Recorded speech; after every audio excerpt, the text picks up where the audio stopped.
साल था 1973। 14 इयर्स का एक मिडिल क्लास का लड़का अपने परिवार के साथ कोलकाता के बड़े बाजार में रहता था। उसके फादर एंड ग्रैंडफादर दोनों स्टॉक ब्रोकर का काम करके अपनी जिंदगी गुजारते थे। पर अचानक एक दिन उसके फादर उसके हमेशा के लिए छोड़ चले आते। उसके फादर की डेथ हो जाती है। पढ़ाई में उतना अच्छा ना होने की वजह से वो 10th के एग्जाम में भी फेल हो जाता है एंड अपने ग्रैंडफादर के साथ रहकर वो स्टॉक मार्केट के बारे में थोड़ी बहुत जानकारी ले लेता है। अब उसके अंदर ट्रेडिंग करने का एक पैशन डेवलप होने लगता है।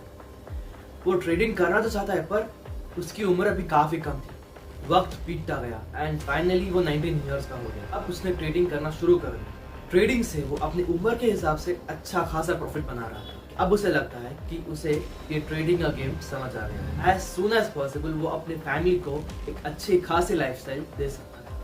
वो हर रोज ट्रेडिंग करता है। हर रोज उसे यही उम्मीद रहेगी कि इस ट्रेड के बाद मैं पक्का करोड़पति बन जाऊँ। वो जितने पैसे बनाता अगली ट्रेड में सारे पैसे लगाता और ज्यादा प्रॉफिट बनाता। हमेशा की तरह उसके पास जितना अमाउंट था वो सारा का सारा उसने ट्रेड में लगाया, इस उम्मीद में कि इस ट्रेड के बाद से अच्छा खासा प्रॉफिट मिलेगा। पर अनफॉर्चुनेटली अनलकीली उसे इस बार लॉस का सामना करना पड़ता है। सिर्फ अपने पैसे ही नहीं बल्कि वो और डेप्ट में भी चला जाता है। अब इस डेप्ट को उसे 15 डेज के अंदर रिटर्न करना है। अब उसे कोई और रास्ता नजर ना आने की वजह से वो अपने मॉम की ज्वेलरी को सेल करता है। सेल करके वो डेप्ट को फुलफिल करता है। उसका ट्रेडर बनने का सपना मानो टूट सा जाता है। अब वो सोचता है कि वो ट्रेडिंग हमेशा के लिए छोड़ देगा। एक दिन वो अपनी मॉम के साथ बाजार में जा रहा था एंड देन उसने देखा कि लोग किराना स्टोर्स में 1-2 रुपए की पुड़िया बनाकर बेच रहे थे। देन इसने अपनी माँ से कहा मैं भी ये करना चाहता हूँ। देन उसकी माँ ने उसे गुस्सा करते हुए कहा कि कुछ बड़ा सोचो। देन उसके कुछ महीनों के बाद इसने वापस ट्रेडिंग करना शुरू कर दिया एंड मुंबई शिफ्ट हो गया।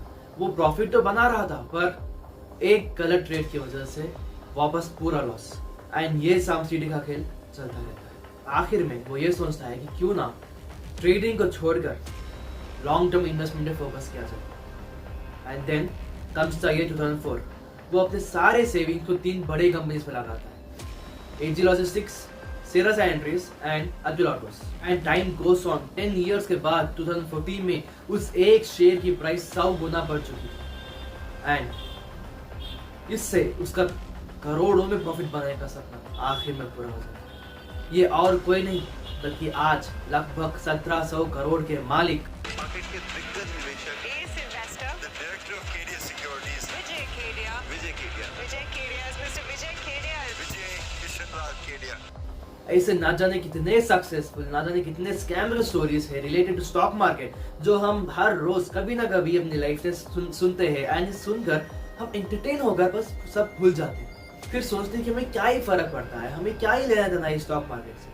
पर आपको अंदाजा भी नहीं होगा कि आपके 20 रुपए के पेज को खरीदने से लेकर आपके सपनों का घर खरीदने तक हर जगह ये स्टॉक मार्केट आप इम्पैक्ट करता है। आपके लाइफ के छोटे से छोटे बड़े से बड़े डिसीजन को भी ये स्टॉक मार्केट डायरेक्टली या इनडायरेक्टली इम्पैक्ट कर रहा होता है।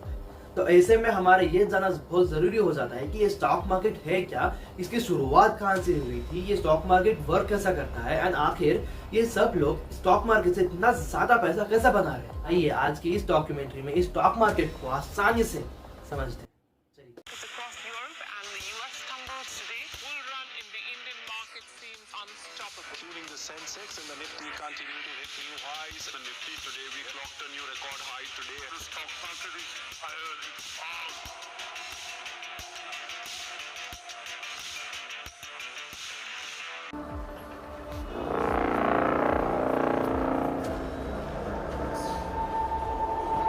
कमर्शियल रेवोल्यूशन की शुरुआत से ही फ्रांस में फाइनेंस एंड डेट मैनेजमेंट बहुत तेजी से बढ़ रहे थे। इन्फॉर्मल बैंक्स को भी सेटअप किया गया था जो कि एग्रीकल्चर के लोन्स प्रोवाइड करते थे। पर इन लोन्स को मैनेज करना बहुत मुश्किल होता जा रहा था। देन बैंक्स के बिहाफ पे कुछ ऑफिसर्स को अपॉइंट किया गया था जो कि इन पूरे लोन्स को बाइंग एंड सेलिंग का प्रोसेस को मॉनिटर करते रहते। इन लोगों को फ्रेंच में कोर्टियर्स डी चेंज यानी फॉरेन एक्सचेंज ब्रोकर या मनी ब्रोकर के नाम से कहते हैं।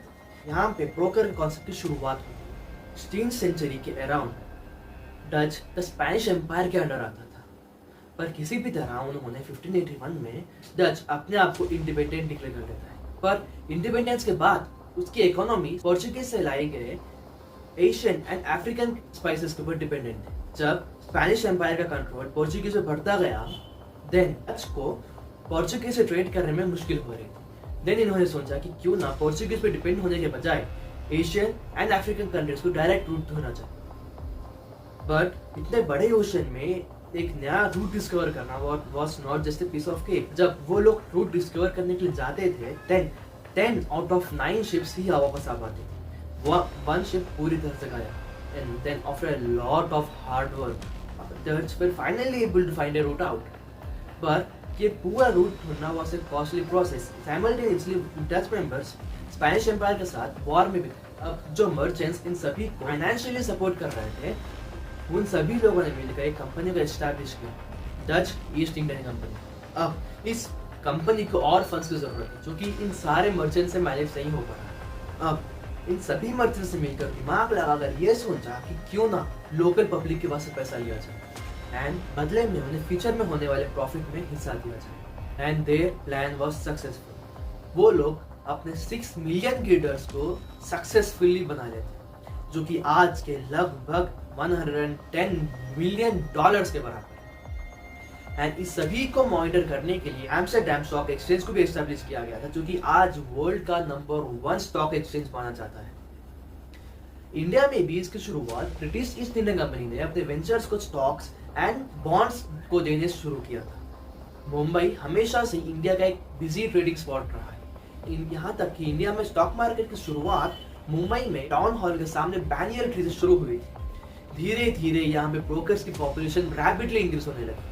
1875 में 22 ब्रोकर्स ने मिलकर इंडिया का पहला स्टॉक एक्सचेंज एस्टैब्लिश किया, the Bombay stock exchange. Independence के बाद 1977 में रिलायंस को भी बीएसई में लिस्ट कर दिया गया था। अब इंडिया में स्टॉक मार्केट का एक न्यू एरा की शुरुआत हुई। अब इस पूरे स्टॉक मार्केट ट्रेडिंग को रेगुलेट करने के लिए एंड स्कैम से बचने के लिए सेबी को एस्टैब्लिश किया गया था 1988 में। सेबी यानी security exchange board of India. इसके बाद 1993 में एनएसई नेशनल स्टॉक एक्सचेंज को भी एस्टैब्लिश किया गया। आज हमारा बीएसई वर्ल्ड का 6th लार्जेस्ट स्टॉक एक्सचेंज माना जाता है एंड एनएसई को वर्ल्ड का 7th लार्जेस्ट स्टॉक एक्सचेंज। चलो, अब हमें ये पता समझ में आ गई कि स्टॉक मार्केट शुरुआत कहाँ से हुई थी एंड किस लिए हुई थी। पर क्वेश्चन यहाँ पे आता है कि ये पूरा सिस्टम वर्क कैसे करता है एंड कैसे हजारों कंपनीज इस स्टॉक मार्केट में लिस्ट हो चुकी है एंड कैसे आप अपने पसंदीदा कंपनी में इन्वेस्ट करके आराम से प्रॉफिट बना सकते हैं।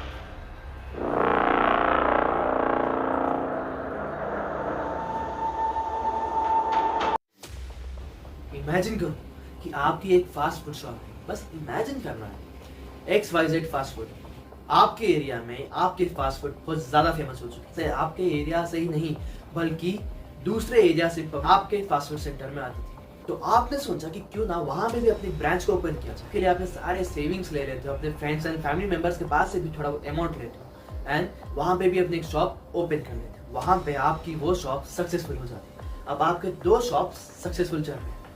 देन आपने सोचा कि कुछ तो बात है मेरे इस फास्ट फूड सेंटर में, लोग इतना पसंद कर रहे हैं मेरे फास्ट फूड, तो क्यों ना अपने सिटी के मेजर एरियाज में एक ब्रांच ओपन किया जाए। अब इसके लिए आपको एक ह्यूज कैपिटल की जरूरत है, जो कि ना आपके सेविंग्स निकलेगा एंड ना ही आपके फ्रेंड्स एंड फैमिली मेंबर्स आपको दे पाएंगे। अब आपने सोचा कि क्यों ना हाई नेटवर्क वालों से हेल्प ली जाए। इन्हें हम इन्वेस्टर्स, आप अपने फास्ट फूड के बारे में इन इन्वेस्टर्स को डिटेलली एक्सप्लेन करते हैं। जब आप मेरे व्यूअर्स हो तो मैं आपको डिसअपॉइंट तो कर नहीं सकता, है कि नहीं। देन आपके इन्वेस्टर्स आपके इस प्रोडक्ट में इंटरेस्ट दिखाने लगते हैं एंड आपको आपका मनचाहा अमाउंट मिल जाता है एंड बदले में आप उन्हें अपने कंपनी के कुछ शेयर्स देते हैं। अब देन जब आपको एक कैपिटल मिल गया, तब आप अपने सिटी के सारे मेजर एरियाज में अपने एक ब्रांच को ओपन कर लेते हैं एंड गेस व्हाट, आपके सारे ब्रांचेस सक्सेसफुल हो जाते हैं, आपके सारे स्टोर्स सक्सेसफुल होते हैं। अब आप यहाँ तक रुके नहीं, आपने ये सोचा कि अपने सिटी तक क्यों लिमिटेड हो, मैं पूरे कंट्री में अपने ब्रांचेस ओपन करना चाहता हूँ। अब इसके लिए आपको चाहिए बहुत ह्यूज अमाउंट ऑफ कैपिटल, जो कि आप इन्वेस्टर्स भी आपको नहीं दे सकते। देन आपने सोचा कि क्यों ना लोकल पब्लिक के पास से पैसा लिया जाए। इसे IPO यानी इनिशियल पब्लिक ऑफरिंग कहते हैं। अब जब आम आदमी आपकी कंपनी के हिस्सेदार होंगे, देन कुछ भी अच्छा या बुरा आपकी कंपनी के साथ हो तो आपके इन्वेस्टर्स यानी आम पब्लिक भी उसके साथ सफर करेंगे। इसीलिए इससे पहले कि आप एक आईपीओ लॉन्च करो, आप एक जरूरी प्रोसेस से गुजरना पड़ता है। सबसे पहले आपको एक इन्वेस्टमेंट बैंकर को हायर करना पड़ेगा, जो कि आपके सारे स्टोर्स को मॉनिटर करेगा, आपके सारे बिजनेस रिपोर्ट्स को मॉनिटर करेगा, आपके प्रॉफिट्स को मॉनिटर करेगा एंड देन एक डिटेल रिपोर्ट बनाएगा आपके कंपनी के बारे में, आपके बिजनेस के बारे में। अब आप इस रिपोर्ट को लेकर सेबी में जाते हैं। सेबी यानी security exchange board of India. अब सेबी आपके इस पूरे रिपोर्ट को लेकर डिटेल एनालाइज करती है कि क्या आपकी कंपनी पब्लिक रिलीज करने लायक है क्या नहीं। अब आप जब इतने गौर से सुन रहे हो, देन आपकी कंपनी को ग्रीन सिग्नल मिल जाता है सेबी की तरफ से, आप आईपीओ लॉन्च करने के लिए रेडी हो। पर आईपीओ लॉन्च करने से पहले आपको DRHP के प्रोसेस से गुजरना पड़ेगा, ड्राफ्ट रेड हियरिंग प्रोस्पेक्टस। इसमें आपको अपने business operations, past financial performance and further में क्या होने की प्रोबेबिलिटी है, इन सब को सबमिट करना पड़ेगा। आपको यहाँ पे एक प्रॉब्लम है कि मैं कितने शेयर बनाऊं एंड एक शेयर की वैल्यू कितने रखूं। अगर आप बहुत ज्यादा रखोगे तो लोग खरीदेंगे नहीं एंड कम रखोगे तो आपको लॉस होगा। देन आपको एक प्रोसेस करना पड़ेगा, ब्लॉक बिल्डिंग प्रोसेस। इसमें आपको बिडिंग करनी पड़ेगी, एक maximum and minimum amount set करना पड़ेगा, सपोज 100 to 200 रुपीज एंड इसे पब्लिकली 3 डेज के लिए अवाइल करना पड़ेगा कि पब्लिक आपको बिडिंग कर सके कि 100 से 200 के बीच में आप कितना अमाउंट रख सकते हो initial price. And suppose 150 rupees अगर मैक्सिमम लोगों ने बिडिंग की, then your price for bidding is 150 rupees. 150 rupees तक आप अपनी एक स्टॉक की प्राइस रख सकते हो। अब ये सब करने के बाद आप आईपीओ तो लॉन्च करते थे, पर पब्लिक को पता कैसे चलेगा कि आपने एक आईपीओ लॉन्च किया है, हम आम पब्लिक आपके इस आईपीओ में इन्वेस्ट कर सकते हैं। देन आपको एडवर्टाइजमेंट करना पड़ेगा, टीवीज में, न्यूज़पेपर्स में, अलग अलग जगह पे ऐड देना पड़ेगा कि अब आप भी हमारे फैमिली के हिस्सेदार हो सकते हो, आप भी हमारी कंपनी के हिस्सेदार बन सकते हो, हमारी कंपनी में इन्वेस्ट करके हमारे स्टॉक्स खरीद के। जिसे भी ये लगता है कि आपके इस फास्ट फूड सेंटर में कुछ तो बात है कि भाई ये कंपनी पक्का 20 दिन आगे जाएगी, वो लोग आपके स्टॉक में इन्वेस्ट करते हैं एंड देन कंग्रेट्स, आपको आपका मनचाहा कैपिटल मिल गया एंड इस कैपिटल से आप अपने कंट्री में हर जगह पे ब्रांचेस ओपन कर सकते हो। अब आपके शेयर्स पब्लिकली अवेलेबल है एंड अब इसे कोई भी कभी भी खरीद सकता है एंड बेच सकता है एंड ये बाइंग एंड सेलिंग की प्रोसेस हर सेकेंड चलती है। ये पूरा खेल है डिमांड एंड सप्लाई का। सपोज कंपनी के शेयर्स को सेल करने के लिए 10 मेंबर्स रेडी हैं एंड बाई करने के लिए 20 मेंबर्स रेडी हैं, तो यहाँ पे सप्लाई कम है एंड डिमांड ज्यादा है। यहाँ पे आपको ग्रोथ मिलेगी, यहाँ पे आपकी प्राइस इंक्रीज होगा। एंड अगर कंपनी के शेयर सेल करने वाले 10 मेंबर्स हैं एंड बाई करने वाले सिर्फ 5, यहाँ पे डिमांड कम है, सप्लाई ज्यादा है, यहाँ पे आपको क्रैश देखने को मिलेगा, यहाँ पे आपको प्राइस का डाउनफॉल देखने को मिलेगा। डिमांड एंड सप्लाई कई सारे फैक्टर पर डिपेंड करती है, आपके internal factors, external factors and one more factor. Internal factors like product quality, people's feedback and your price according to the market.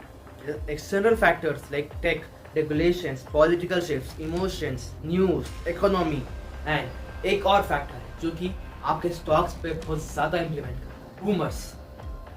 अगर आपको कोई भी कहता है कि भाई ये कंपनी अच्छा परफॉर्मेंस नहीं दे रही है, आगे जाके बैंकरप्ट होने वाली है, देन आप बिना कुछ रिसर्च किए, बिना कुछ सोचे समझे जाकर उस कंपनी के शेयर्स को बेच देते। पहले भी जब ट्रेडिंग पेपर बेच होती थी, देन किसी भी कंपनी के रिलेटेड रूमर्स फैला दिए जाते थे। जब मार्केट ओपन होती थी तो उस कंपनी की परफॉर्मेंस उन रूमर्स पे बेस्ड होती थी।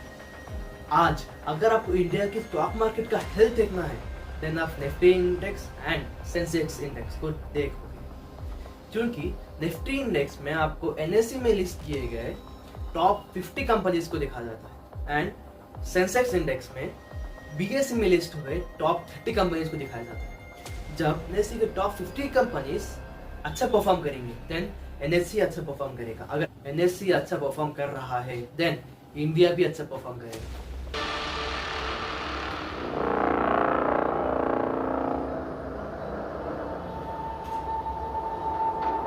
मान लीजिए कि आपने किसी तरह मेहनत करके 2015 में 26,000 रुपये जमाए एंड आपने सोचा कि क्यों ना 10 ग्राम्स ऑफ गोल्ड खरीदा जाए, जो कि उस टाइम पे आ जाता। पर आपने सोचा कि क्यों ना पैसों को फिलहाल घर पे रख के वेट किया जाए। एंड अब 2024 में आप अपना मन बना लेते हो कि भाई चलो अब मुझे गोल्ड खरीदना है, एंड आप वो 26,000 लेकर ज्वेलरी शॉप जाते हो। जब आप ज्वेलरी शॉप जाते हो, आपने एक 10 ग्राम्स ऑफ गोल्ड फिंगरिंग पसंद कर ली थी, पेमेंट करने के लिए आप जब 26,000 देते हो एंड शॉपकीपर कहता है कि भाई ये 26,000 की नहीं है, 76,000 की है, देन आपके पैरों तले जमीन खिसक जाएगी। ऐसा कैसा हो सकता है कि मैंने 2015 में देखा था कि 10 ग्राम्स ऑफ गोल्ड 26,000 में आ रहा था एंड अब 76,000। इस पूरे प्रोसेस को इन्फ्लेशन कहते हैं। अब 10 ग्राम्स ऑफ गोल्ड 2015 में मिलता था, अब तो 26,000 में आपको 3.5 ग्राम्स ऑफ गोल्ड ही मिलेगा 2024 में।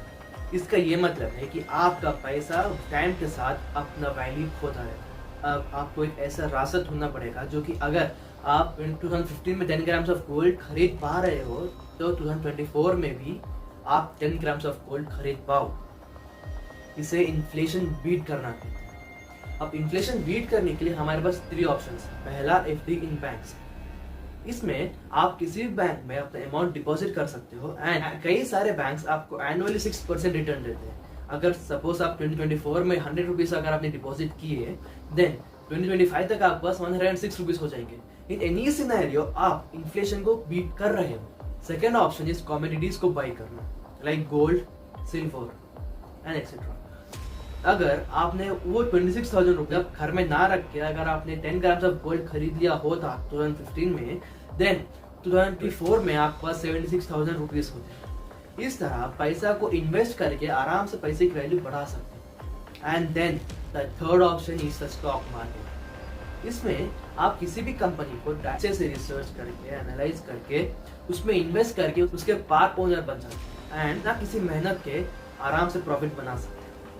अब स्टॉक मार्केट में इन्वेस्ट करने के 2 तरीके हैं, एक डायरेक्ट, दूसरा इनडायरेक्ट। डायरेक्ट प्रोसेस में क्या होता है, आप एक कंपनी के बारे में पूरे डिटेल्स लेते हो, उसके बिजनेस ऑपरेशंस क्या क्या थे, उसके पास फाइनेंशियल परफॉर्मेंस कैसी है, उसके फ्यूचर में क्या क्या होने की प्रोबेबिलिटी है। आप उसके सारे पेपर्स को एनालाइज करते हो, रिसर्च करके एनालाइज करके देन फाइनली ये सोचते हो कि क्या मुझे इस कंपनी में अपने पैसे लगाने चाहिए या नहीं। इस पूरे प्रोसेस में आप डायरेक्टली इन्वॉल्व हो, चाहे वो रिसर्च करना हो, चाहे वो कंपनी के बारे में मालूमात करनी हो, आप पूरी तरह से इन्वॉल्व हो। देन इसे कहते हैं डायरेक्ट इन्वेस्टमेंट। अब दूसरा, इनडायरेक्ट इन्वेस्टमेंट। इसमें आप क्या करते हो, अपने पैसों को म्यूचुअल फंड्स में लगाते हो। आपका पैसा कुछ एक्सपर्ट्स को दिया जाता है एंड देन उन एक्सपर्ट्स को इस स्टॉक मार्केट के बारे में पूरी नॉलेज होती है। वो लोग मार्केट को अच्छे से एनालाइज करके, स्टडी करके आपके पैसों को अलग अलग कंपनीज में लगा देते हैं। इसमें ना ही आप इन्वॉल्व हो, ना ही आप कुछ भी रिसर्च कर रहे हो। इसे कहते हैं इनडायरेक्ट प्रोसेस। अगर आप बहुत ज्यादा बिजी रहते हो, आप कोई स्कूल या कॉलेज जाने वाले बच्चे हो या कोई बिजनेस करने वाले हो, एंड आपके पास इतना टाइम नहीं है कि आप किसी कंपनी के बारे में इतना रिसर्च करो, उसके बारे में एनालाइज करो, then this option is for you. अब ये क्वेश्चन उठ के आता है कि स्टॉक मार्केट तो 100-200 ईयर से हमारी लाइफ का हिस्सा रह चुका है, देन सडनली इतनी ज्यादा पॉपुलैरिटी क्यों मिल रही है stock market?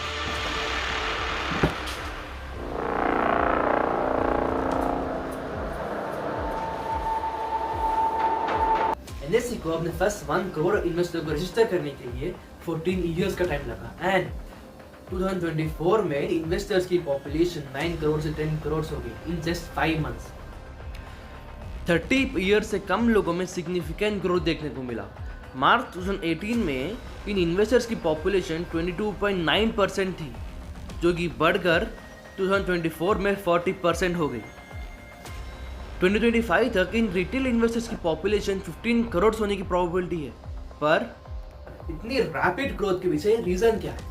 The main reason behind this rapid growth is the stock market का डिजिटलाइज हो जाना। स्टॉक मार्केट का डिजिटलाइज होने से एक्सेसिबिलिटी एंड ट्रांसपेरेंसी बढ़ चुकी है एंड इसके वजह से ब्रोकरेज की फीस भी बहुत ज्यादा कम हो चुकी है। इसके साथ लोगों का स्टॉक मार्केट में एंटर होना बहुत आसान हो चुका है। आप अभी इसी वक्त अपने मोबाइल में कोई भी ऑनलाइन ट्रेडिंग ऐप इंस्टॉल करके उसमें एक डीमैट अकाउंट ओपन करके अभी ट्रेडिंग शुरू कर सकते हैं। इस रैपिड ग्रोथ के पीछे सोशल मीडिया इन्फ्लुएंसर्स का बहुत बड़ा हाथ है। आपको ऑनलाइन ऐसे कई सारे वीडियोस, ऐसे कई सारे इन्फ्लुएंसर्स आपको मिल जाएंगे जो कि आपको स्टॉक मार्केट के बारे में बहुत आसानी से इजीली अंडरस्टैंडेबल लैंग्वेज में समझाते हैं। As the result majority of लोग इसके हिस्सा बन चुके हैं। पर कैसा हो अगर मेजॉरिटी ऑफ मेंबर्स इसे एज ए गैम्बलिंग ट्रीट करें, ये सपना देखे कि मैं भी रातों रात करोड़पति बन जाऊंगा और बिना किसी एनालिसिस के, बिना किसी रिसर्च के, बिना किसी नॉलेज के अपने सारे सेविंग्स इस मार्केट में लगा देते हैं इस उम्मीद में कि मेरा पैसे भी 100 गुना हो जाए। एंड अनफॉर्चुनेटली हमारे इंडिया में आज यही हो रहा है। सेबी के रिपोर्ट के according 9 out of 10 members are facing loss. Financial year 2022 से फाइनेंशियल ईयर 2024 तक 1.8 लाख करोड़ का लॉस हुआ है स्टॉक मार्केट। समझ रहे हो, 1.8 लाख करोड़ का लॉस। सपोज अगर एग्जांपल लिया जाए तो 1 करोड़ मेंबर्स में से 93% of members on an average 2 lakh का लॉस बेयर कर रहे हैं। एंड इनमें से सिर्फ 1% ऐसे लोग हैं जो कि 1 लाख तक का प्रॉफिट बना रहे हैं। पर ये सारा डाटा उस इन्वेस्टमेंट का है ही नहीं जो कि अब तक इस डॉक्यूमेंट्री में हम बात कर रहे थे, बल्कि ये डाटा है Futures and options trading. लगभग 1,20,000 रुपए आपको FNO में खोते हुए देखे। ज्यादातर उसमें ऑप्शन ट्रेडर्स ने पैसा खोया है। So what is happening is because of option trading, you're seeing wealth flow from the masses to select few. कि एक ही दिन में कितना बड़ा स्ट्राइक प्राइस में मूवमेंट हो रहा है, ये क्या दर्शा रहा है? मतलब आगे क्या ऑप्शन ट्रेडिंग पर अप्रोच थोड़ी बदलनी पड़ सकती है क्या? थैंक यू कि आपने यहाँ तक देखा। अगर आपने यहाँ तक वीडियो देखी है तो आई एम श्योर आपको ये वीडियो पसंद आई होगी। Then do not forget to like the video, share the video to your friends and family members as well as subscribe to make your feed more interesting. This is Anil signing of.